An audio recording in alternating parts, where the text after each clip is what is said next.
하시며 또 말씀으로 나와 함께 하시는지 깊이 깨달아지는 이 시간 되기를 간절히 소망합니다. 우리 좌우 한번 이렇게 한 번 더 축복하겠습니다. 하나님이 함께하고 계십니다. 하나님이 집사님과 우리 장로님, 군사님들과 함께하고 계신 줄 확실히 믿습니다. 아멘. 하나님이 눈에 보입니까? 안 보입니다. 그럼 어떻게 함께하는 줄 압니까? 하나님 계십니다 라고 막 우리가 이렇게 전도도 하고 그러는데 하나님 눈에 안 보이는데 하나님 어디 계시는지 눈에 보여봐 달라 이러는 분들 많죠. 어떻게 합니까? 지금 여기 하나님이 함께 계시는 줄 어떻게 압니까? 저와 여러분들은 압니다. 마음속으로 알고요. 또 말씀으로 찾아오시는 그 주님의 음성을 듣고 알고요. 또 삶 가운데 순간순간 나를 붙드시는 하나님. 나를 놓아버리면 언제 자빠져서 다시는 일어나지 못할 것 같은 나를 또 붙드시고 일으키셔서 그 길을 걸어가게 하시는 그 하나님. 하나님은 우리 육신의 눈에는 안 보이지만 항상 함께하고 계신 줄 믿으시기 바랍니다. 자, 그러면 오늘 이제 우리가 드디어 발람하고 발락이 만났습니다. 발람이 발락에게 가는 것은 하나님의 뜻입니까? 아닙니까? 아니죠. 그럼에도 불구하고 기어이 이 발람은 모압 왕 발락에게 왔습니다. 하나님이 막으셨는데 심지어는 짐승의 입을 통하셨으라도 그것이 하나님 뜻이 아니심을 분명히 밝혔음에도 불구하고 발람은 기어이 지금 발락 앞에 와 있습니다. 이 둘이 만나서 지금 뭔가를 하고 있습니다. 발람과 발락의 목적은 같습니까? 다릅니까? 목적은 같습니다. 발락이 왜 발람을 불렀습니까? 지금 자신의 그 눈앞에 수많은 그 막 엄청난 무리로 있는 이스라엘 백성들을 저주하기 위해서 이 발람을 불렀습니다. 그럼 발람은 왜 지금 발락 앞에 서 있습니까? 발락이 원하는 그것을 해주기 위해서, 그리고 그것을 해주기 위해 지금 발락과 발람이 함께 있습니다. 목적은 같습니다. 그런데 그들의 의도와 뜻은 같습니까? 다릅니다. 발락이 원하는 것은요, 발람의 입을 통해서 이스라엘을 저주하는 것. 이게 발락의 뜻입니다. 발락의 그 의도입니다. 발람의 의도는요, 비록 발락이 불러서 왔지만요, 발락을 위함이 아닙니다. 발람은 왜 왔습니까? 발락이 원하는 그냥 해주고, 발람 자신이 원하는 건 뭡니까? 발락이 갖고 있는 재물, 발락 왕이 줄 수 있는 권세, 이런 것 원해서 그냥 여기 와 있습니다. 둘이 목적은 같습니다. 하지만 의도는 다릅니다. 여러분들, 우리가 같은 목적으로 함께 할 수는 있습니다. 그런데 의도가 다를 수는 있습니다. 이 발락과 발람처럼. 근데 저와 여러분들은 목적도 같고 저와 여러분들의 마음의 동기도 같기를 간절히 소망합니다. 최종 목적지 주님 계신 그곳이고 또 우리의 마음의 동기도 나를 위한 것이 아니라 다른 어떤 것이 아니라 누구를 위해서요? 나를 구원하신 하나님, 나를 죽기까지 사랑하시고 그 아들 독생자까지 내어주신 그 여호와 하나님을 위해서 우리가 살고 죽고 예배드리고 하루하루 살아가는 목적도 같고 마음의 동기도 같은 저와 여러분들 되기를 축복합니다. 자, 이 사람들이 지금 모여서 뭐 하려고 하고 있습니까? 1절 한번 읽어봅니다. 자, 시작. 발람이 발락에게 이르되 나를 위하여 여기 제단 7을 쌓고 거기 수송아지 7마리와 순양 7마리를 준비하소서 하매. 아멘. 발람이 발락에게 요구합니다. 제단을 7을 쌓으십시오. 그리고 제물로 드릴 수송아지 7마리, 그리고 또 순양 7마리를 준비하소서. 이걸 한마디로 말하면 뭐 하겠다는 겁니까? 하나님께 뭐 하는 겁니까? 제사 드리는 거죠. 예배하겠다는 겁니다. 하나님께 제사 드리고 하나님께 예배 드리고 그 하나님의 음성을 듣기 위한 겁니다. 자, 그런데 하나님께 제사를 드리는데 이 제사가 표면적으로는 하나님께 드리는 겁니다. 근데 이 발람은 누구를 위해서라고 얘기하고 있습니까? 1절 한번 보십시오. 누구를 위해서 제단을 쌓고 누구를 위해서 제물을 준비합니까? 나를 위해서, 자신을 위해서 준비하라는 겁니다. 자, 봐보십시오. 발람은 지금 하나님께 제사를 드립니다. 근데 제사 드림이 누구를 위한 거죠? 자신을 위한 겁니다. 자, 여러분들 지금 여기 예배 드리러 나왔습니다. 예배 드림이 누구를 위한 겁니까? 감사해서, 그죠? 나를 구원하신 하나님 감사해서 예배 드리지 않으면 않을 수 없는, 너무나 감사해서, 그리고 한 주 동안 삶 가운데 나의 삶을 채우시고 이끄시고 인도하신 하나님 감사해서 하나님께 예배를 드리는 겁니다. 근데 이 지금 발람은 나를 위해서라는 겁니다. 여러분 한번 생각해 보십시오. 우리 2절에 보니까 발락이 발람의 말대로 준비한 후에 발락과 발람이 제단에 수송아지와 순양을 드리니라. 이들은 행동은 드리는 겁니다. 우리가 누군가에게 무언가를 드리면 그럼 누구를 위해서 드려야 되는 겁니까? 받는 분을 위해서 드려야 되는 거죠. 우리가 예배를 드린다고 합니다. 그럼 이 예배는 누구에게 드리는 겁니까? 하나님께, 하나님을 위해서 드리는 겁니다. 우리가 선물을 하나 줘도요, 우리가 누군가에게 뭔가를 주면은 나를 위한 게 아니라 그 선물을 받는 사람을 위해서 우리가 드리는 겁니다. 근데 지금 발락과 발람은 뭔가 잘못되어져 있습니다. 나를 위하여. 이 땅에 일어나는 모든 비극의 근원이 뭐겠습니까? 나를 위해서입니다. 나를 위해서. 하나님은 세상 만물을 창조하시고요, 모든 피조물들을 존재하게 하실 때에 그 존재 자체도 중요하지만요, 그 존재하는 그 대상을 위해서 존재하게 하신 것이 아니라 또 다른 누군가를 위해서 존재하게 하신 겁니다. 죄가 들어오기 전까지는. 에덴 동산에서 아담과 하와가 범죄하기 이전의 삶은 어땠을까요? 남을 위해서, 누군가를 위해서, 타인을 위해서 기꺼이 헌신하고 섬기며 사랑으로 베푸는 그런 삶을 분명히 살았을 것입니다. 근데 죄가 들어오고 난 이후에 모든 관심은 어디로 향했을까요? 나 중심, 나를 위해. 내가 배불러야 되고, 내가 따뜻해야 되고, 내 마음이 만족스러워야 되고, 모든 것이 나를 위해서입니다. 심지어는 하나님께 제사 드리는 그 제사마저도 나를 위해서 제사 드리는 겁니다. 우리 미가서 사사기 17장에 보면요, 미가의 스토리가 나옵니다. 제가 한번 소개해 드릴게요. 17장 10절에 미가가 그에게 이르되 네가 나와 함께 거주하며 나를 위하여 아버지와 제사장이 되라. 내가 해마다 은열과 의복 한 벌과 먹을 것을 주리라 하므로 그 레위인이 들어갔더라. 미가가 이렇게 있었습니다. 근데 하루는 한 레위인이, 유리방황하는 레위인, 먹을 것이 없어서 이리저리 떠도는 레위인을 만나게 됐습니다. 그 레위인에게 미가가 제시를 합니다. 나와 함께 거주하면서 나를 위해서 아버지도 되고 제사장도 되라. 그러면 먹을 것도 주고 입을 것도 주고 생계를 보장해 주겠다라고 말하고 있습니다. 그러면서 사사기 17장 13절에는 이렇게 스스로 이렇게 생각합니다. 이에 미가가 이르되 레위인이 내 제사장이 되었으니 이제 여호와께서 내게 복 주실 줄을 아노라. 미가가 복 받았을까요? 자, 미가가 그 레위인을 내 아버지가 되어달라, 그리고 우리 가문의 제사장이 되어달라라고 했는데 누구를 위했습니까? 나를 위했습니다. 나를 위해서. 지금 미가는요, 창조주 하나님, 여호와 하나님, 온 우주의 하나님을 무엇으로 만들어버린 겁니까? 자기 개인의, 자기 가문의 조그만한 신으로 만들어버리는 겁니다. 그리고 지금 레위인을 향해서 내 아버지가 되어달라고 요구한 것은요, 레위인의 연배가 어떨 것 같습니까? 비슷하지 않습니다.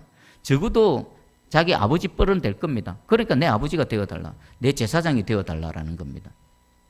지금 뭐 하는 거냐면 자기 아버지를 자기가 선택하는 겁니다. 자기 제사장을 자기가 선택하는 겁니다. 처음부터 잘못되어진 것입니다. 그러면서도요, 이제 여호와께서 내게 복을 주실 것이다 라고 얘기합니다. 미가가 복 받았을까요? 복 못 받았습니다. 여러분 궁금하시면 사사기 이후에 17장 이후의 내용 한번 읽어봐 보십시오.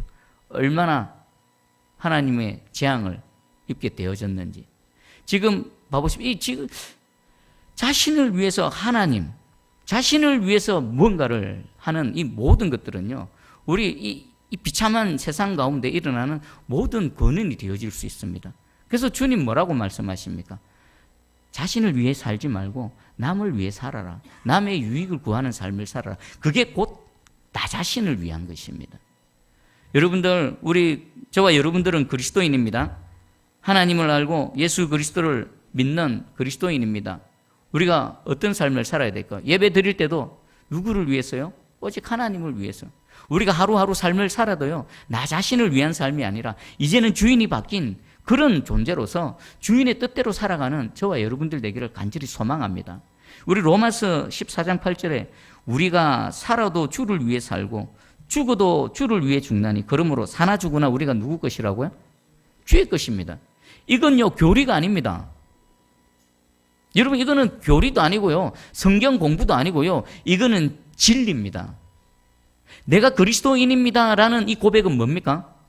원래 나는 사단의 것이었는데 어둠의 영역에서 그렇게 살다가 죽어져 가야 될 존재인데 내가 그리스도의 것이 되어진 것은 누가 값을 지불하셨습니까? 십자가에서 하나님께서 그 아들 예수 그리스도의 목숨값을 주고 예수 믿는 사람을 그 값 주고 산 겁니다. 산 거. 돈 주고 산 겁니다. 생명 주고 산 겁니다. 그래서 내가 그리스도인입니다. 내가 주를 믿습니다라는 것은 나는 내 존재는 더 이상 내 것이 아니고 하나님의 것입니다라는 고백이 그 안에 당연히 담겨져 있는 겁니다. 그럼 이제 저와 여러분들이 살아가는 것은 누구를 위했습니까? 나를 구원하신 주님, 그 아들을 보내주신 그 여호와 하나님을 위해서 그의 것으로 살아드리는 것입니다. 여러분 아직 우리 영역 가운데는요 아직 내 것이야 내 것이야 내 거야 내 거야 우리 미숙한 우리 아이들처럼 지찬인 지율이 내 거야 내 거야 하는 것처럼 아직 그런 영역들이 남아있을 것입니다. 우리가 좀 더 오늘 말씀으로 나를 돌아보며 내 것이야 내 것이야 하는 그 부분들을 하나님께로 내어드리면 그곳에 어떤 일이 일어날까요? 하나님이 일하시기 시작하고요 내가 하지 못하는 것, 내가 절대로 이루지 못하는 것이 전능자 하나님의 힘과 능력으로 하나하나 이루어지고 세워져 갈 줄 믿습니다. 아멘. 자, 그러면 우리 한 가지 또 궁금한 점이 있습니다. 지금 발락도 그렇고 발람도 그렇고요. 그들은 목적과 의도 모든 것들이 지금 그릇된 사람들입니다. 우리 4절 한번 읽어보겠습니다. 4절 시작.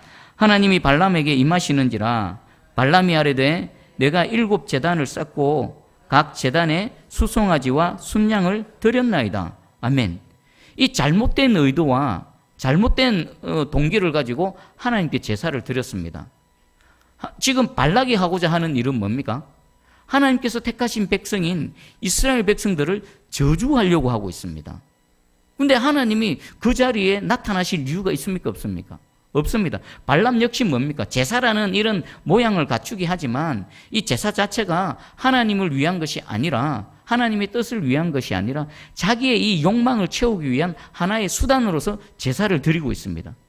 그러면 하나님은 발람을 위해서도 오실 필요가 없고요. 발락을 생각하더라도 더욱 하나님께서 이 자리에 나타나실 이유가 없습니다.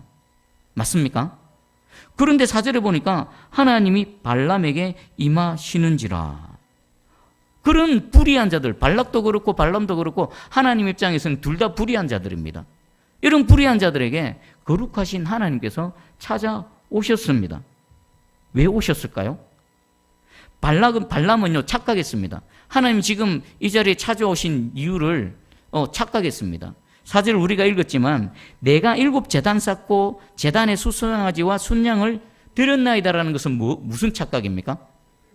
자기가 하나님께서 지금 이 자리에 임하신 이유가 자기가 제단을 쌓고 제물로 하나님께 드렸기 때문에 이 자리에 온 줄로 착각하고 있습니다. 절대로 아닙니다. 하나님이 그래 네가 나에게 제사를 드리고 제단을 쌓고 아이고 순양 1마리 2마리도 아니고 7마리 수송아지 순양을 나에게 바쳤네. 너무 맛있네. 그래서 내가 왔노라 이랬겠습니까? 아닙니다. 하나님이 오실 이유가 없는 겁니다. 그러면 하나님은 왜 이 자리에 오셨을까요? 우리 5절을 한번 읽어보겠습니다. 5절 자 시작. 여호와께서 발람의 입에 말씀을 주시며 이르시되 발락에게 돌아가서 이렇게 말할지니라. 아멘. 하나님은요 발람이 원하는 것대로 이 탐욕의 눈이 어두워서 그 탐욕을 채우기 위해서 하나님의 뜻을 거스르고 계속 나아가는 일을 내버려 두셨습니다. 그래 가봐라. 내버려 두셨지만요 반드시 그 내버려 두심이 하나님의 뜻이 꺾이는 것이 아닙니다. 하나님은 내버려 두심과 동시에 하나님의 뜻을 이루시는 분이십니다. 오늘 이 불의한 자들이 드리는 제사 하나님께서 받으실 이유가 전혀 없고요. 이 자리에 하나님께서 나타나실 이유가 전혀 없음에도 불구하고 오셨습니다. 왜? 그 이유는 이것입니다. 하나님께서 발람에게 말씀을 주시기 위해서입니다. 그러면 이 발람에게 주시는 이 하나님의 말씀은 누구를 위한 걸까요? 발람을 위한 걸까요? 발락을 위한 걸까요? 누구를 위한 겁니까? 어렵습니까? 자, 이 하나님께서는요, 발람에게 말씀을 주시기 위해 오셨습니다. 근데 그 말씀은 발락도 아니고 발람을 위한 것도 아니라 지금 저 광야 땅에서 지금 이 산에서 일어나는 일을 전혀 보지도 못하고 알지도 못하는 이스라엘 백성들을 위해서 하나님께서 친히 찾아오셔서 홀로 일하고 계시다라는 것입니다.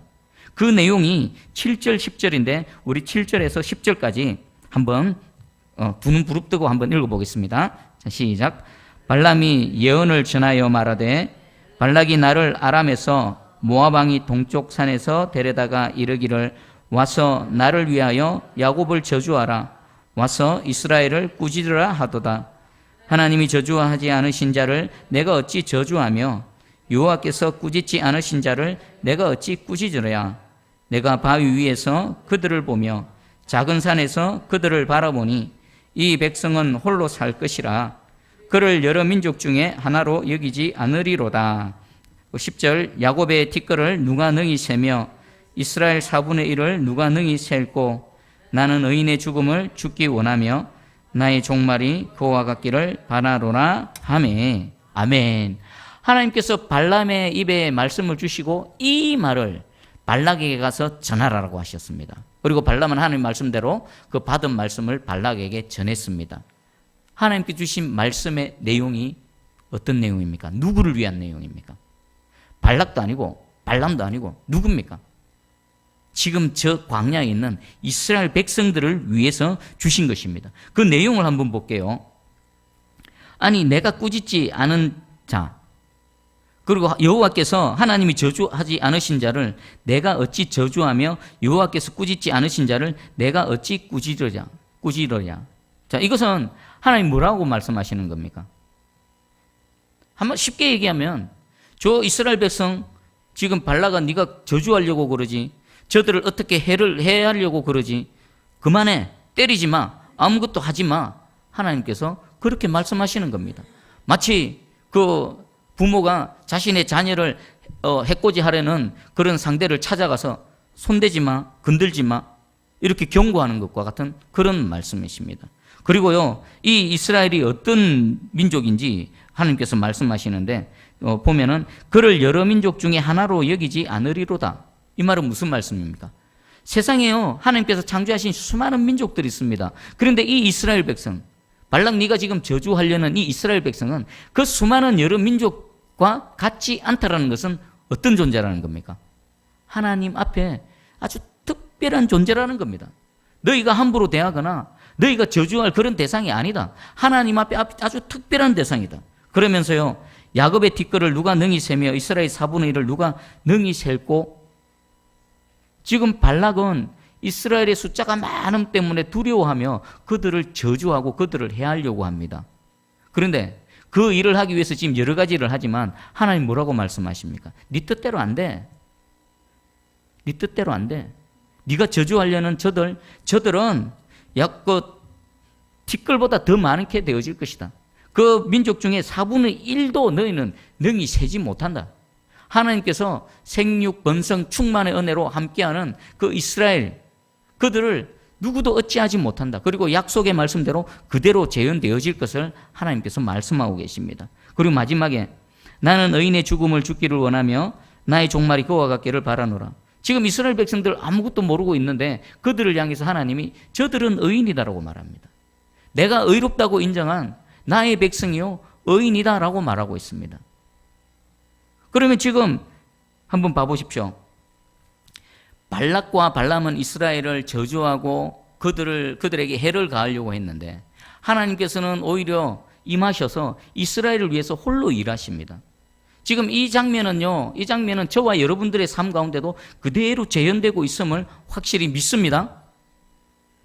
지금 내가 모르지만 내가 모르는 영역에서 우리가 예배 드릴 때에 또는 가정에서 또 내 사업터에서 살아갈 때에 보이지 않는 영적인 존재들, 그리고 또 내 삶 가운데 일어나는 수많은 대적들로부터요, 내가 모르고 있지만 하나님께서 친히 앞서가셔서 그들과 싸우시고 하나님 1대1로 맞짱 뜨시고요, 이기게 하시고 승리케 하시는 하나님이 저와 여러분들의 하나님이신 줄 깨달으시기 바랍니다. 자, 일이 이렇게 되어지니까요, 발락이 발끈합니다. 발락이 발끈하는데 11절 한번 읽어봅니다. 11절 시작. 발락이 발람에게 이르되 그대가 어찌 내게 이같이 행하느냐? 나의 원수를 저주하라고 그대를 데려왔거늘 그대가 오히려 축복하였도다. 아멘. 오늘 설교 제목입니다. 오히려 축복하였도다. 대적이 일어나서 이스라엘을 저주하려고 했는데 하나님께서 쭉 하고 중간에 개입하셔서 그 입을 털어막아 버리시고요, 막으실 뿐만 아니라 그 입에다가 하나님의 축복의 말씀을 담아 주셔가지고요, 저주하고 싶지만 저주할 수 없고 오히려 축복해 버리는 겁니다. 자, 그러면 이 하나님의 말씀을 전하는 발람의 마음을 한번 들여다보겠습니다. 발락이 지금 이 소리를 듣기 싫었습니다. 아니, 저주하라고 했더만 오히려 축복을 하네? 정신이 있습니까? 그러면 이 하나님 말씀을 전하는 발람의 마음은 어떻겠습니까? 여러분 발람이라면 진짜 축복하고 싶어서 축복했을까요? 발람의 마음은 뭐 하고 싶습니까? 발락이 원하는 거 빨리 해줘버리고 자신이 원하는 거 빨리 얻어가지고 가는 게 목적입니다. 발람도요, 발락만큼이나 이스라엘 축복하고 싶으면 눈꽃만큼도 없습니다. 그런데 이 일이 일어났습니다. 누가 하신 겁니까? 하나님이 사자의 입을 꽝 하고 틀어막아 버린 겁니다. 우리 다니엘 6장 22절에 나의 하나님이 이미 그의 천사를 보내어 사자들의 입을 봉하셨으므로 사자들이 나를 상해하지 못하였사오니. 아멘. 지금 이 사건이 그대로 일어난 겁니다.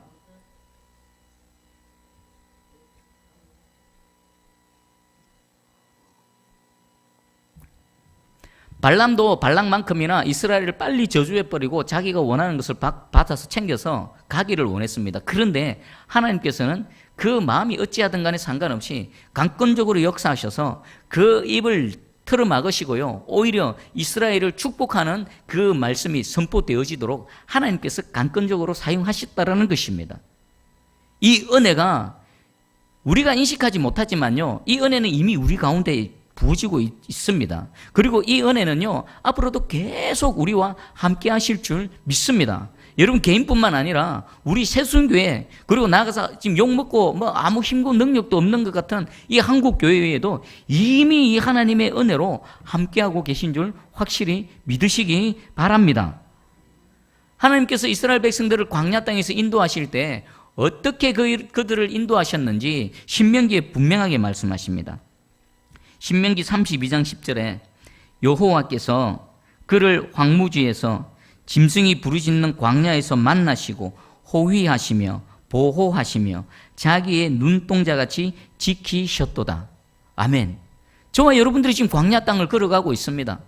험악한 땅, 그 피곤하고 그 공고한 땅, 그 땅을 지금 걸어갈 때에 하나님께서요, 그 광야에서 나를 만나 주십니다. 광야에서 다 실패한 것 같고 아무도 내 편이 아닌 것 같고 홀로 눈물을 흘리고 있는 그곳에서 주님 찾아오셔서 주님이 찾아오신 겁니다.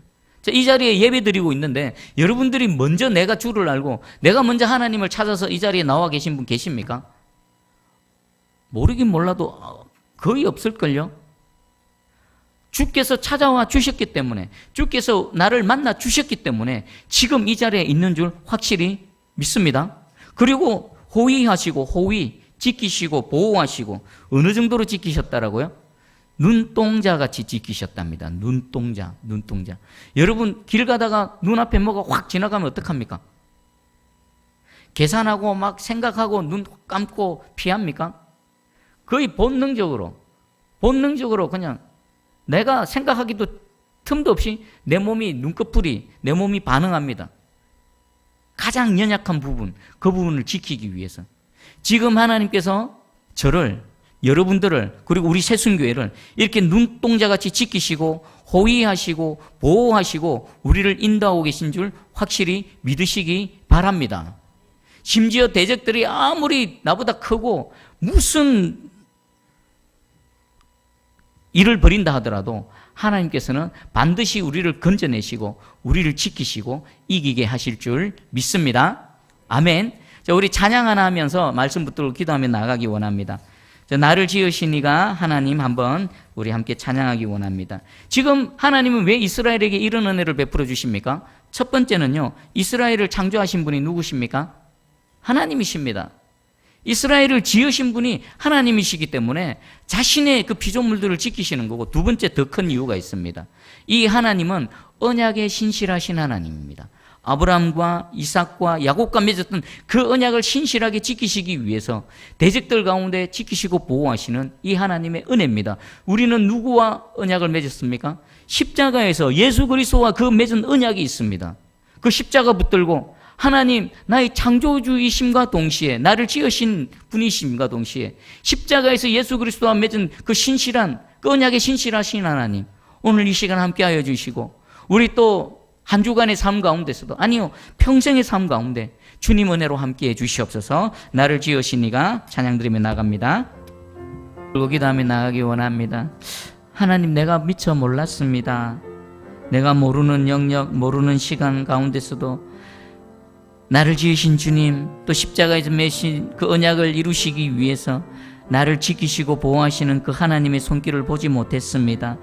이 시간 나의 눈에, 영의 눈이 떠여져서 늘 나의 등에서 나를 붙드시고 밀어주시는 여호와의 손길이 보여지게 해주시고 그 하나님의 은혜 가운데 담대하며 당당하게 살아나갈 수 있는 하나님의 자녀 되게 해주시옵소서. 그리고 여러분, 혹시 뭔가 마음에 무너짐이 있습니까? 뭔가 실패가 있습니까? 뭔가 좌절감이 있으십니까? 그 부분 하나님께 내어놓고 하나님의 도우심을 구하시기 바랍니다. 하나님, 내 마음이 이렇게 무너져 있습니다. 주님, 내가 이곳에서 넘어져 있습니다. 나를 일으키실 분 여호와 하나님밖에 없사오니 나를 제발 도와주시고 일으켜주시고 인도하여 주시옵소서. 우리 말씀 생각하며 함께 기도하며 나아갑니다. 기도하시겠습니다.